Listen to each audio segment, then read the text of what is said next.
engkau hadir di rumah jemaat, khususnya Gereja Baptis Indonesia Agape. Kami yakin engkau hadir bersama-sama dengan kami saat ini. Semua yang melihat, semua yang mendengar, Tuhan berkati. Kami akan mendengar firman-Mu Tuhan.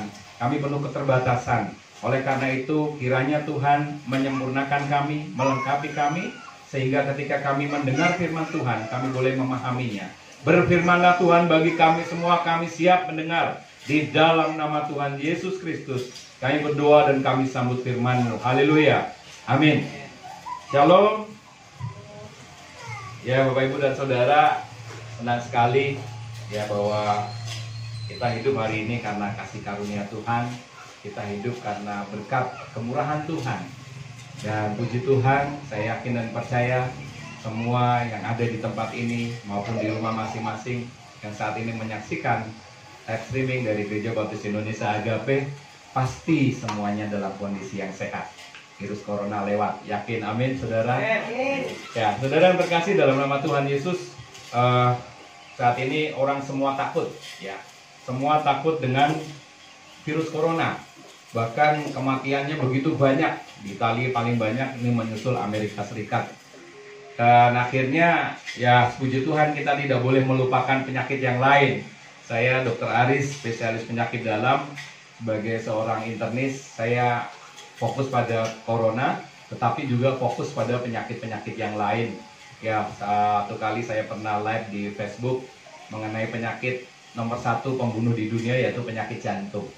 Nomor 2 adalah kanker, dan nomor 3 adalah stroke. Ya, pagi ini saya mau kasih tahu bahwa stroke ini nomor 3 penyebab kematian di dunia. Orang semua pada ketakutan corona, tetapi lupa kalau dirinya ada resiko terjadinya penyakit stroke, di mana penyakit stroke ini adalah penyebab kematian nomor 3 ya terbesar setelah penyakit jantung dan kanker. Dengan laju mortalitas atau kematian 18% sampai 37% untuk serangan stroke yang pertama. Dan untuk serangan stroke yang kedua, ketiga, dan seterusnya, itu angka kematian atau mortalitasnya 62%, saudara. Bayangin aja begitu banyak ya angka kematian akibat daripada stroke. Jadi kalau Bapak Ibu dan Saudara saat ini takut sama corona, ya corona bukan komunitas Rondo Merana ya, tetapi corona itu adalah satu virus ya, COVID-19 yang memang virus baru dengan protein yang bermacam-macam, dan ini masih kontroversial. Banyak yang meneliti dari A sampai Z, banyak yang masih mencari vaksin dan lain sebagainya. Yang pastinya imunitas tubuh kita harus sehat. Amin, saudara.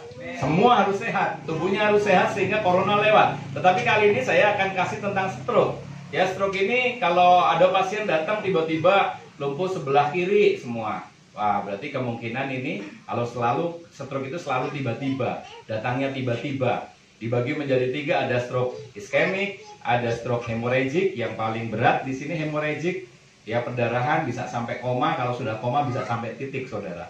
Ya, yang terakhir adalah transient ischemic attack. Ini istilahnya kalau orang bilang stroke yang cuma numpang lewat. Yang paling penting pada stroke adalah kita harus tahu faktor resiko. Makanya tadi orang pada sibuk dengan corona, ternyata dia datang ke tempat kami, ya ke Rumah Sakit Baptis Batu dengan apa, saudara? Dengan stroke, dengan gejala stroke, karena dia melupakan. Ya, saking takutnya sama corona, akhirnya orang-orang yang punya faktor resiko stroke lupa sama faktor resikonya.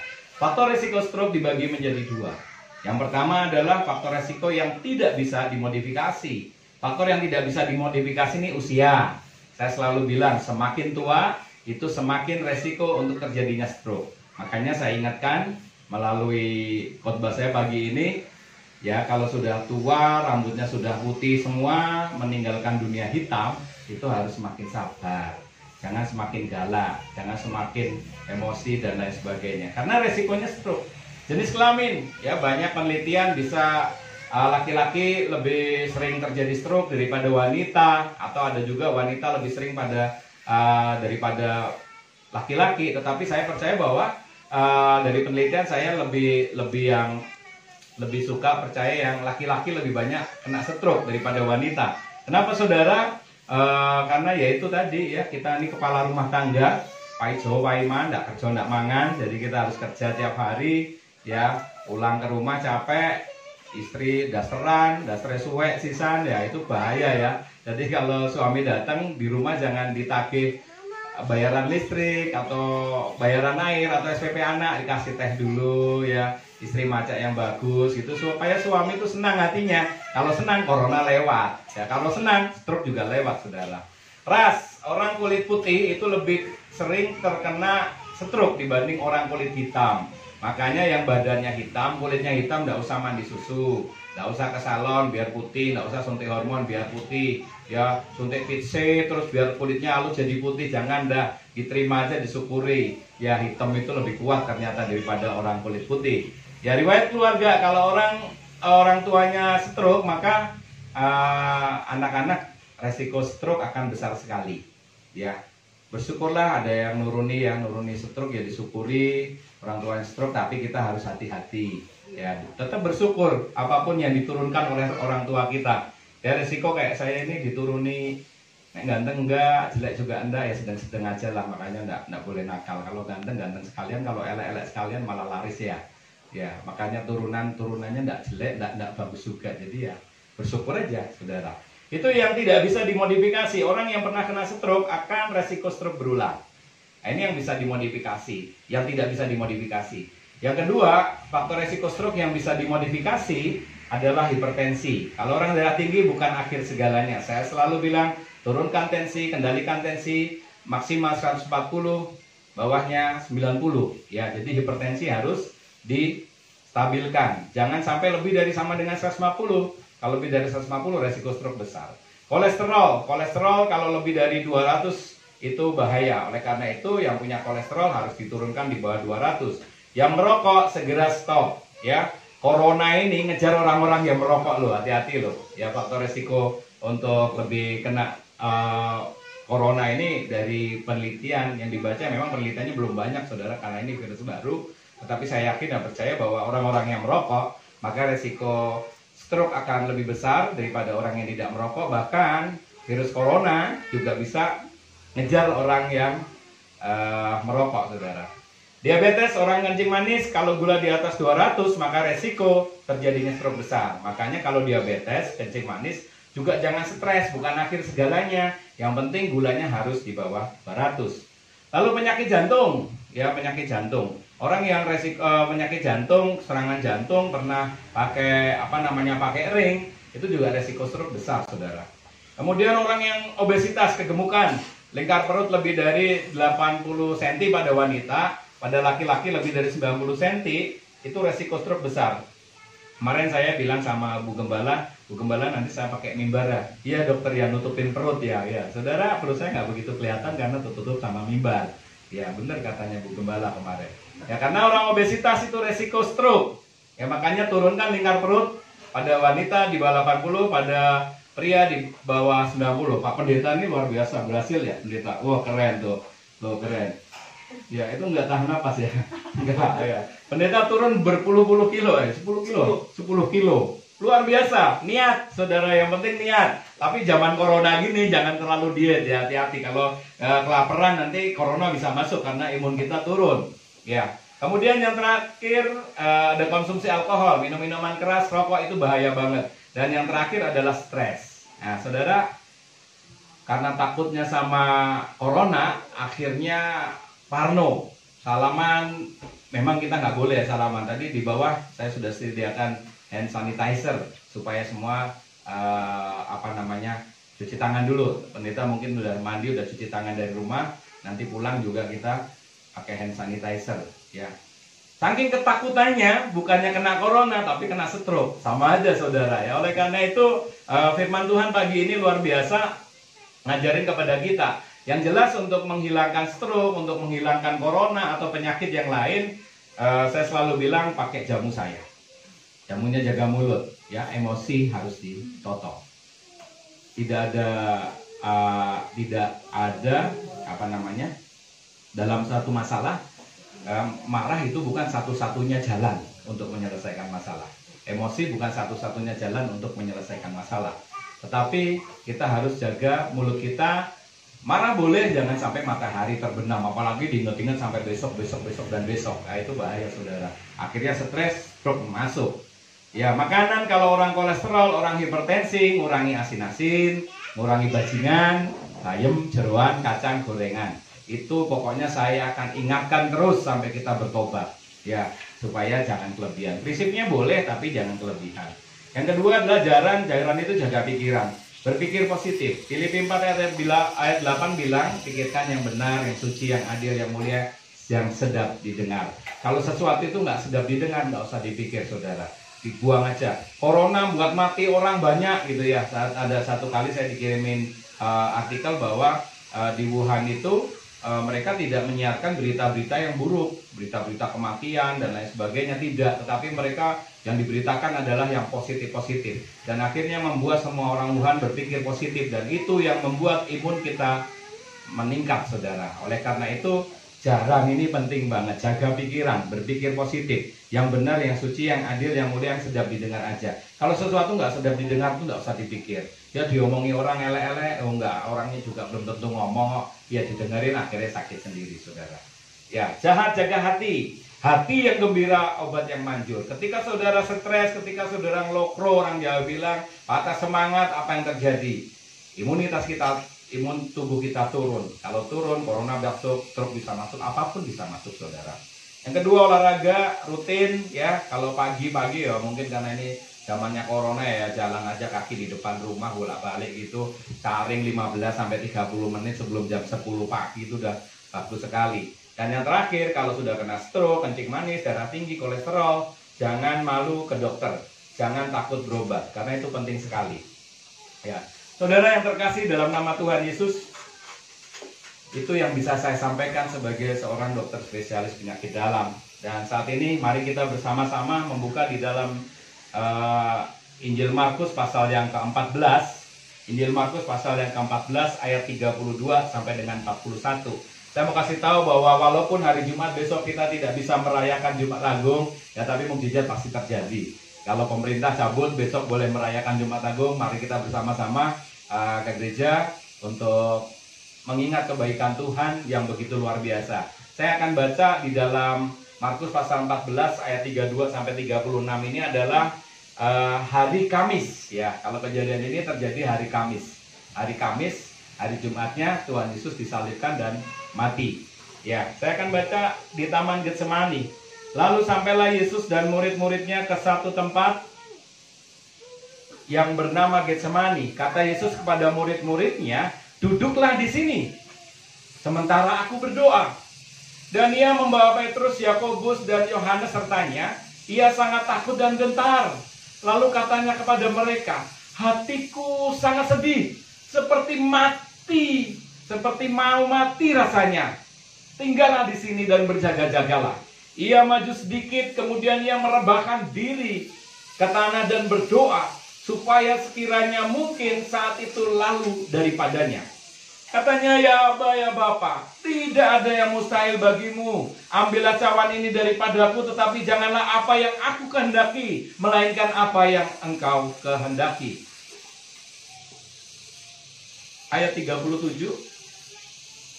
Setelah itu ia datang kembali dan mendapati ketiganya sedang tidur, dan ia berkata kepada Petrus, Simon, sedang tidurkah engkau? Tidakkah engkau sanggup berjaga-jaga 1 jam?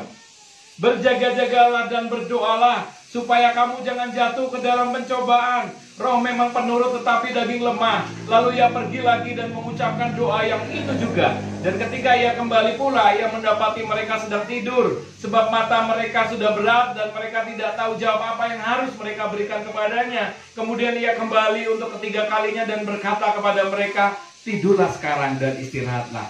Cukuplah, saatnya sudah tiba. Lihat, Anak Manusia diserahkan ke tangan orang-orang berdosa. Bangunlah, marilah kita pergi. Dia yang menyerahkan aku sudah dekat. Saudara, Injil Markus ini ditulis oleh Markus dengan tema Yesus Sang Putra Hamba. Ditulis sekitar tahun 55 sampai dengan 65 Masehi. Salah satu momen yang paling krusial bagi Yesus adalah pergumulan di Getsemani. Kalau kita melihat peristiwa utama pada Minggu Sengsara, ya di situ ada hari Minggu. Ya, hari Minggu itu arak-arakan kemenangan masuk ke Yerusalem. Kalau saudara boleh melihat di dalam, Bapak Ibu dan Saudara boleh melihat di dalam Injil Matius pasal 21 ayat 1 sampai 11, Markus pasal 11 ayat 1 sampai 10, ya di situ arak-arakan kemenangan masuk ke Yerusalem. Yesus naik keledai, disambut orang banyak, kemudian dikasih daun palem banyak banget. Wah, seperti seorang raja, saudara. Itu hari Minggu. Hari Senin, ya, Tuhan Yesus marah. Di dalam Matius pasal 12 ayat 12, Markus pasal 11 ayat 15 sampai 17, Lukas pasal 19, ya, di Injil Sinoptik ada semua. Di situ Yesus menyucikan bait Allah. Dia memutarbalikkan meja-meja penukar uang. Saudara yang terkasih dalam nama Tuhan Yesus, yang bait Allah juga zaman sekarang ini banyak digunakan untuk kepentingan pribadi, saudara. Mencari nama, mencari uang, ya. Pendeta buat proposal ke sana ke sini, akhirnya dapatlah. Ya, nggak semua pendeta sih. Tapi saudara, hati-hati, Tuhan Yesus akan marah ketika bait Allah ini digunakan untuk kepentingan pribadi. Apalagi sampai jualan-jualan yang keuntungannya berlipat-lipat kali ganda, ya, ada rentenir di situ, ada lintah darat di situ. Hati-hati, saudara. Di hari Senin Yesus menyucikan bait Allah. Ini sebelum hari Jumat besok. Hari Selasa, di situ otoritas Yesus ditantang di bait Allah oleh orang-orang Yahudi. Di situ mereka berdebat. Yesus mengajar melalui kisah-kisah dan menghadapi pemimpin Yahudi pada waktu itu. Kalau kita lihat di dalam Matius pasal 21 dan Markus pasal 12, Yohanes pasal 12, di situ kita lihat bahwa bisa kita baca, saudara, otoritas Yesus ditantang di bait Allah. Orang-orang Yahudi, pemimpin-pemimpin Yahudi, ahli-ahli Taurat menyerang dia. Dan di situ ada juga orang Yunani yang minta bertemu dengan Yesus. Kemudian di situ Yesus di dalam Matius pasal 24, Markus pasal 13, di situ khotbah tentang akhir zaman. Saudara bisa melihat bagaimana akhir zaman terjadi. Kemarin ada yang tanya sama saya, "Dok, apakah ini tanda akhir zaman ya? Corona ini menyerang semua orang, ya." Bahkan di WA, di Facebook dan di mana-mana bagus sekali ya. Ini memang waktunya Paskah. Semua orang harus diam di dalam rumah seperti pada waktu Musa, ya, untuk keluar dari tanah Mesir. Di situ Tuhan kasih tulah, yang salah satunya adalah semua anak sulung mati. Oleh karena itu semua yang percaya Tuhan masuk rumah, dikasih tanda darah, sehingga ketika malaikat pencabut nyawa lewat, itu lewat karena di situ ada tanda anak-anak Tuhan. Oleh karena itu Bapak Ibu dan Saudara, masalah social distancing ataupun physical distancing ini adalah bukan masalah iman saja, saudara, tetapi banyak faktor. Bagaimana di sini ada ketaatan, ada iman, ya, ada kepatuhan terhadap pemerintah. Itu yang Tuhan ajarkan melalui kejadian corona ini. Kalau mengenai akhir zaman, silahkan dibuka di dalam Matius pasal 24. Saudara, pada hari Rabu Alkitab tidak menjelaskan apa yang dilakukan Yesus pada hari ini. Mungkin ya di Betania bersama-sama dengan murid-muridnya. Ya, makanya GBI Agape daripada Rabu kosong, makanya Rabu dibuat jam doa gitu ya Pak Pendeta ya. Ini Alkitabiah banget ya. Jadi hari Rabu umat baptis jam doa ini karena di hari Rabu sebelum Tuhan Yesus mati di kayu salib itu nggak ada kegiatan. Hari Kamis perjamuan terakhir, kemudian hari Jumat Yesus diadili. Ya, perjamuan terakhir termasuk pergumulan di Getsemani itu hari Kamis, Yesus dihianati oleh Yudas dan ditangkap. Kemudian hari Jumat Yesus diadili dan Yesus disalibkan dan mati. Hari Sabtu kita kan 5 hari kerja, makanya hari Sabtu itu nggak ada cerita apa-apa di situ ya. PNS libur, ya, yang kerja saya sebagai dokter tetap di Rumah Sakit Baptis Batu juga libur karena 5 hari kerja. Dan yang terakhir hari Minggu itu adalah kebangkitan yang kita akan rayakan Paskah hari Minggu nanti. Ya, nanti hari Jumat kita tetap ada ibadah, kemudian hari Minggu kita juga tetap ada ibadah. Saudara yang terkasih dalam nama Tuhan Yesus Kristus, ya, kalau kita mau tahu, kata Getsemani berasal dari bahasa Ibrani Getsemani yang berarti tempat pemerasan minyak zaitun. Ya, Tuhan Yesus beserta murid-muridnya terbiasa ke taman Getsemani, sehingga ya tidak heran Yudas dengan mudah memberitahukan orang-orang prajurit Romawi pada waktu itu untuk menangkap Tuhan Yesus karena mereka tahu. Saudara yang terkasih, Tuhan Yesus yang adalah manusia 100% dan Tuhan Yesus yang adalah Tuhan 100%. Dia juga mempunyai rasa takut, dia juga mempunyai masalah dalam hidupnya. Gak ada semua orang di dunia ini yang namanya menungso, yang namanya manusia, pasti semuanya punya masalah. Termasuk Tuhan Yesus, saudara. Tuhan Yesus juga punya masalah. Ya. Ketika dia tahu bahwa dia harus disalib pada hari Jumat, Dia harus disiksa, dia harus diludahi, dia harus dipukuli, dia harus ditombak, kemudian dia harus mati.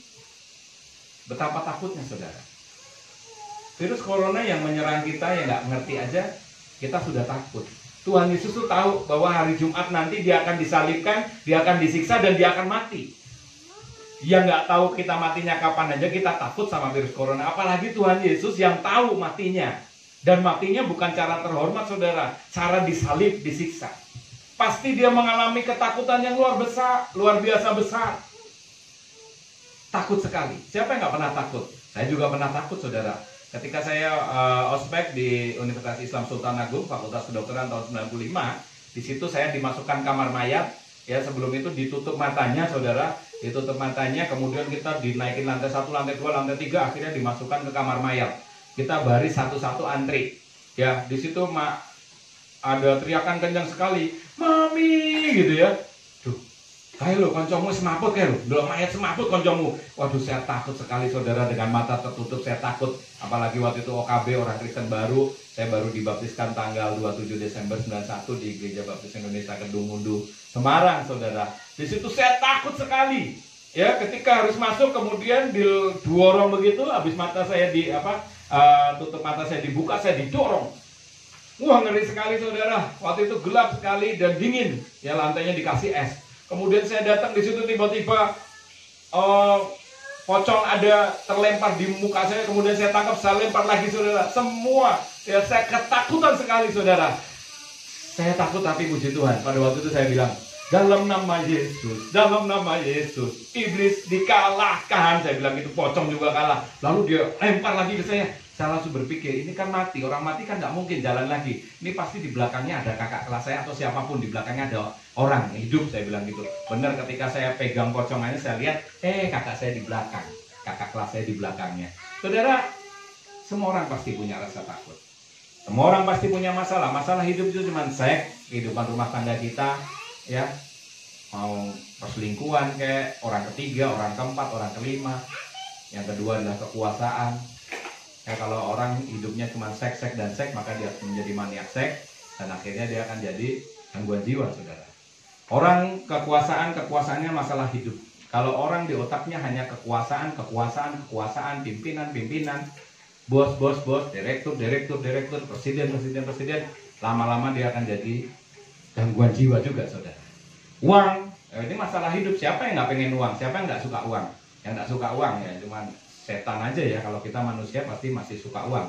Ya uang. Kalau otaknya uang, ya pasti akan jadi masalah dalam hidupnya sampai bisa gila saudara. Dan yang terakhir, masalah semua orang adalah kesehatan. Siapa yang nggak pernah sakit? Ya dokter. Saya itu kalau batuk sedikit itu tak tahan. Karena kalau ada batuk, kemudian di situ ada pasien selalu bilang apa? Dokter kok loro, dokternya loro kayak gitu ya. Jadi saudara, walaupun dokter ya sok mate, saya bilang gitu. Saudara yang terkasih, ini masalah hidup, sama seperti yang dirasakan oleh Tuhan Yesus. Tetapi bagaimana cara mengatasi pergumulan hidup itu yang terpenting. Ya, pagi ini kita sudah baca di Markus pasal 14 ayat 32 sampai 42 di Taman Getsemani. Bagaimana cara mengatasi pergumulan hidup? Cara Tuhan Yesus bagaimana? Yang pertama saudara, dia berdoa. Di situ dikatakan, lalu sampailah Yesus dan murid-muridnya ke suatu tempat yang bernama Getsemani. Duduklah di sini sementara aku berdoa. Saudara yang terkasih, yang paling penting bagi doa Yesus bukan tempat sebenarnya. Memang dia sering berdoa di Getsemani, tapi yang paling penting bukan tempat. Yang paling penting bukan teman berdoa, bukan saudara. Yang paling penting ketika kita berdoa itu bukan posisi kita berdoa. Ya, kemarin lihat di YouTube itu Tuhan Yesus maju ke depan, kemudian merebahkan diri, lalu dipersepsikan yang lain. Bukan posisi saudara. Berdoa itu bukan posisi. Kalau saudara ke Holy Land, maka ketika saudara ada di tembok ratapan, di situ banyak orang yang membentur-benturkan kepalanya ke tembok ratapan itu. Mereka berdoa sambil menangis, sambil keras-keras sekali saudara. Bukan itu saudara. Ya, yang terpenting pada doa adalah konsep Yesus tentang doa. Saudara yang terkasih, doa adalah napas kehidupan orang Kristen. Itu waktu saya sekolah minggu dulu diajarkan seperti itu. Doa adalah alat komunikasi kita dengan Tuhan. Seberapa sering kita berdoa, Berarti seberapa sering kita komunikasi dengan Tuhan. Saudara, yang penting bukan tempat, bukan teman, dan bukan posisi saudara. Tetapi yang terpenting, yang pertama adalah doa berarti mempercayai kuasa Allah. Di dalam Markus pasal 14 ayat 36b tadi. Doa berarti meyakini bahwa tidak ada yang mustahil bagi Allah, saudara. Markus pasal 11 ayat 23 sampai dengan 26. Kalau kita boleh membaca Markus pasal 11 ayat 23, saya baca untuk kita semua. Markus pasal 11. Aku berkata kepadamu, sesungguhnya barang siapa berkata kepada gunung ini beranjaklah dan tercampaklah ke dalam laut, asal tidak bimbang hatinya tetapi percaya bahwa apa yang dikatakan itu terjadi, maka hal itu akan terjadi baginya. Karena itu aku berkata kepadamu, apa saja yang kamu minta dan doakan, percayalah bahwa kamu telah menerimanya, maka hal itu akan diberikan kepadamu. Dan ingat di sini ayat 25.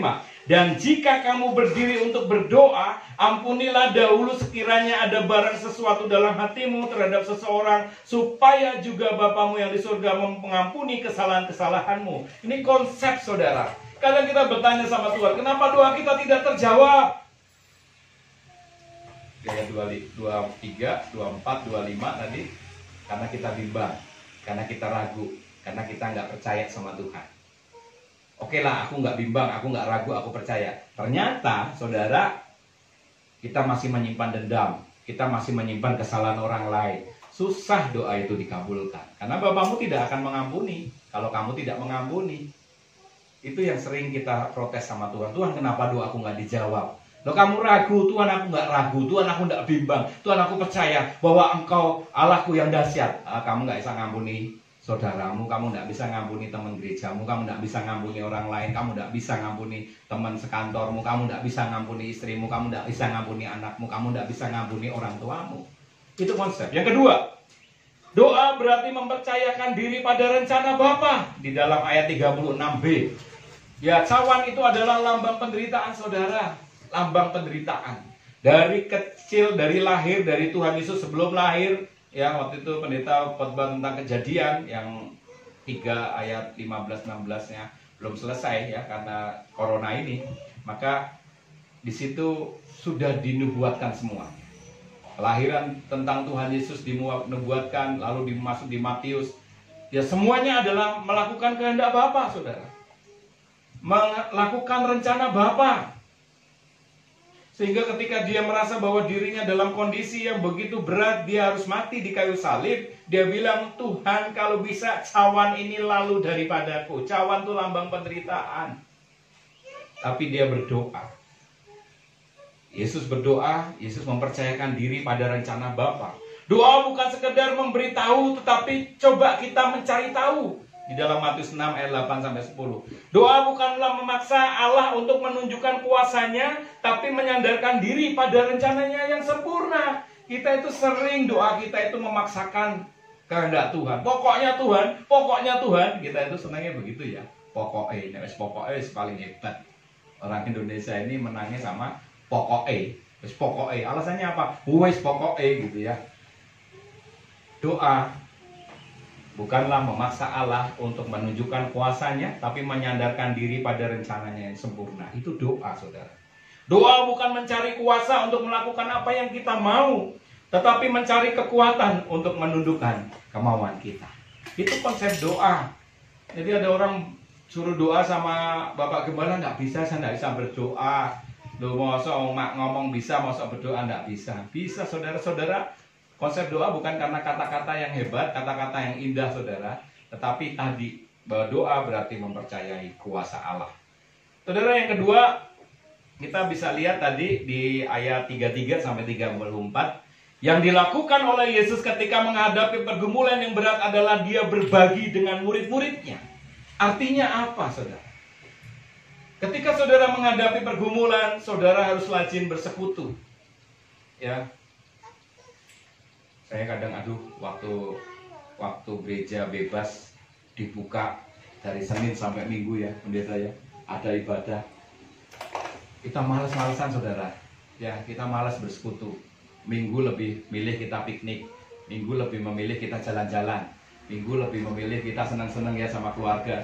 Nah, sekarang giliran ada corona, ya, semua harus di rumah dan mengisolasi diri, bahkan ibadah pun tidak boleh. Ya, itu himbauan dari pemerintah. Saudara, Tuhan Yesus ketika menghadapi pergumulan hidup yang berat, dia ngajak teman-temannya untuk bersekutu. Berdoa supaya badai ini berlalu, sehingga kita bisa bersekutu bersama lagi, saudara. Saya kangen PBI, saudara. Saya kangen ya ibu-ibu WBI, di situ guyup ibu-ibu itu. Sekarang Bu Lina bilang apa namanya acaranya, acara apa nih? Di udara, pertemuan di udara. Wah, pertemuan di udara melalui WA. Aduh, padahal kemarin saya udah mau bilang, ayo udah lama nggak PBI ke rumah saya atau ke warung soto, kita akan makan soto bersama sambil kita persekutuan pria baptis, saudara. Saudara, mari kita bersama-sama berdoa ya supaya badai ini boleh berlalu dari dunia ini, dari Indonesia, dari Kota Batu khususnya, sehingga kita bisa bersekutu kembali. Yang dilakukan Yesus ketika dia mengalami pergumulan yang berat, dia bersekutu, dia mengajak teman-temannya, dia mengajak murid-muridnya. Ketika Yesus berdoa merebahkan diri yang secara hurufiah berarti melemparkan diri ke bawah, yaitu tradisi Yahudi di mana orang kalau bebannya sudah berat, dia pasti akan merebahkan dirinya ke tanah, saudara. Itu bebannya berat sekali. Itu penderitaan yang luar biasa. Dan dia sengaja membawa 3 murid-muridnya yang dekat dengan dia, supaya mereka mengetahui pergumulan yang berat. Dia mengungkapkan kesedihan dan ketakutannya kepada mereka, saudara. Ini adalah fungsi dari persekutuan. Ya, bagaimana kita beribadah di Gereja Baptis Indonesia, Agape, ataupun di gereja di mana Anda bergereja, saudara. Persekutuan ini penting supaya kita bisa berbagi sukacita, kita bisa berbagi beban, kita minta dukungan doa, saudara. Ya, jangan dipakai persekutuan untuk gosip, untuk hal-hal yang negatif, saudara, tetapi untuk saling menguatkan. Itu yang Tuhan Yesus lakukan. Dia benar-benar dalam kondisi yang sangat perlu ditopang untuk semua pihak, termasuk oleh murid-muridnya. Makanya cara yang kedua yang dilakukan oleh Tuhan Yesus adalah bersekutu, mengajak saudara-saudaranya, teman-temannya, murid-murid yang terdekat, berbagi beban, saudara. Cara yang ketiga yang dilakukan oleh Tuhan Yesus, yang juga harus kita lakukan ketika kita menghadapi pergumulan yang berat, saudara, yang ketiga adalah berserah. 1 Petrus 5 ayat 7, serahkan segala kekhawatiranmu kepadanya, sebab ia yang memelihara kamu. Amin, saudara. Saudara yang terkasih, waktu pertama kali corona dan pemerintah sudah mulai minta kita untuk social distancing, ya, ada ODP di Rumah Sakit Baptis Batu, saudara. Dan APD ya, alat pelindungan diri kita tidak lengkap seadanya, saudara. Waktu pakai jas hujan, saudara. Jas hujan, pakai masker sama kacamata Google, ya sudah seadanya aja. Yang pakai sendal karet itu, ya udah masuk, saudara.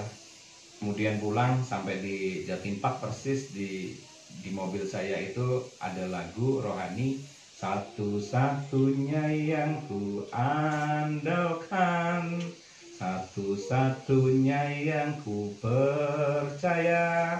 Saudara yang terkasih, satu-satunya yang ku andalkan, satu-satunya yang kepercaya hanya Tuhan, saudara. Corona bisa masuk dari berbagai segi, apapun penyakit kita bisa masuk.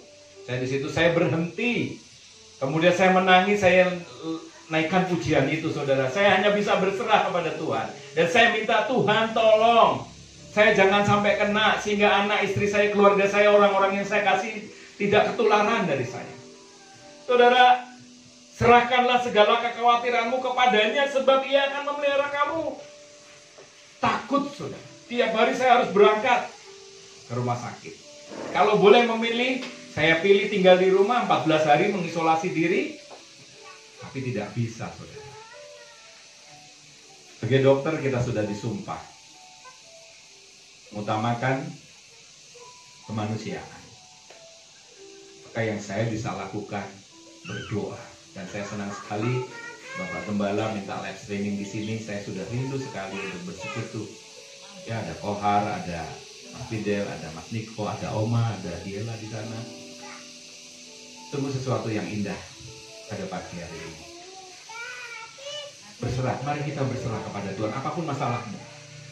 Masalah keuangan, masalah kesehatan, masalah kekuasaan, pimpinan, atau apapun jabatan yang diberikan kepada saudara saat ini.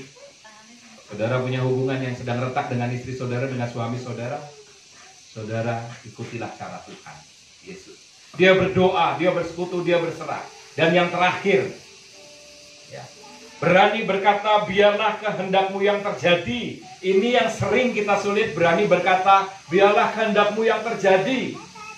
Ketika anak kita sakit misalnya, suatu saat saya ada pasien yang orang tuanya sakit, ya, gak bisa dok, ini harus hidup dok.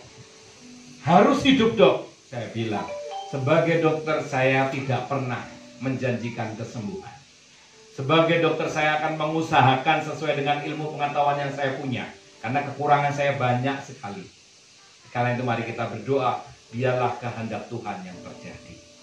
Saudara yang terkasih, seperti Tuhan Yesus, dia mau berkata, dia berani berkata, Tuhan, kalau bisa cawan ini lalu daripadaku, tetapi biarlah kehendakmu yang terjadi. Saudara yang terkasih, Yeremia 29 ayat 11, rancanganku bukan rancanganmu, rancanganku mendatangkan damai sejahtera. Apapun masalah yang saudara hadapi saat ini, katakan kepada Tuhan, beranilah berkata kepada Tuhan, biarlah kehendakmu yang terjadi. Saudara yang terkasih, cara merespon pergumulan hidup, masalah hidup, itu berbeda antara orang satu dengan yang lainnya. Tapi pagi ini kita belajar dari Markus pasal 14 ayat 32 sampai dengan 42. Cara yang luar biasa yang Tuhan Yesus pakai. Cara yang luar biasa yang Tuhan Yesus lakukan. Yaitu dia berdoa, dia membuat persekutuan, dia bersekutu dengan murid-muridnya, dengan orang-orang lain untuk mendukung pergumulan. Dia berserah. Dan dia berani berkata, biarlah kehendakmu yang terjadi. Dia tahu bahwa saat itu sudah tiba dan tidak dapat dielakkan lagi. Di ayat 42. Dia memberitakan hal ini kepada murid-muridnya dengan seruan, lihatlah, ayat 41. Dia bahkan mengajak murid-muridnya untuk pergi, untuk menyongsong apa yang harus dia hadapi. Dia tidak lagi berpikir untuk menyelamatkan diri dari kehendak Bapa. Hari Jumat nanti kita akan merayakan, memperingati kasih Tuhan yang begitu besar. Dia boleh disiksa, dia boleh mati di kayu salib untuk saudara dan saya. Karena itu saudara, saya pribadi, kita tidak boleh takut menghadapi badai yang saat ini terjadi. Mari kita ikut teladan Yesus, berdoa, bersekutu, berserah, berani berkata, biarlah kehendakmu yang terjadi. Itu adalah kekuatan, kunci kekuatan dalam menghadapi pergumulan hidup yang berat. Tuhan Yesus memberkati kita semua. Kita akan angkat pujian. Tak ada yang mustahil bagi Tuhan.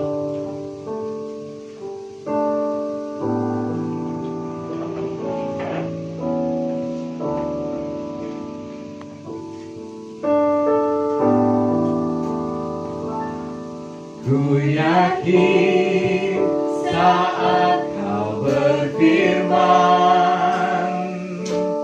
ku menang saat kau bertindak. Hidupku hanya ditentukan oleh perkataanmu. Ku aman karena kau menjaga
Saat ini kami mau bersama-sama berdoa untuk dunia ini Tuhan. Kamu tahu bahwa semua orang takut akan virus corona ini. Tetapi Tuhan, biarlah melalui kejadian ini kami semakin tahu kuasa Tuhan melebihi segalanya. Kuasa Tuhan lebih dahsyat dari semuanya. Kuasa Tuhan lebih hebat dari apapun Tuhan. Kami mau berdoa, kami mau berserah, kami mau datang kepadamu Tuhan. Walaupun hanya komunitas kecil, kami tetap mau bersekutu bersama dengan Engkau. Dan kami mau berkata bahwa biarlah kehendak-Mu yang terjadi untuk dunia ini, untuk Indonesia. Kami berdoa untuk Bapak Presiden, Wakil Presiden beserta jajarannya Tuhan. Pemimpin bangsa kami diberkati oleh Tuhan. Terima kasih untuk Bapak Presiden yang sangat berhati-hati dalam mengambil keputusan. Kami tahu beliau dalam kondisi yang berat Tuhan, karena harus memikirkan seluruh rakyat Indonesia dalam segala aspek Tuhan. Karena itu Tuhan tambahkan hikmat kebijaksanaan kepada Bapak Jokowi beserta jajarannya, memberikan kesehatan kepada beliau, sehingga apa yang menjadi keputusan beliau berasal daripada Tuhan. Berkati seluruh rakyat Indonesia Tuhan. Jauhkan semuanya dari malapetaka sakit penyakit ini Tuhan. Berkati kami semua Bapak. Berkati kota wisata Batu Tuhan. Kami bersyukur untuk Ibu Dewati, Pak Punjul beserta jajarannya yang berani Tuhan untuk menghadapi ini semua. Tuhan tambahkan nikmat kebijaksanaan. Berikan kesehatan kepada beliau dan keluarga besarnya Tuhan. Jauhkan mereka dari malapetaka sakit penyakit. Berkati mereka sehingga kota Batu ini tetap menjadi kota yang menjadi berkat bagi banyak orang Tuhan.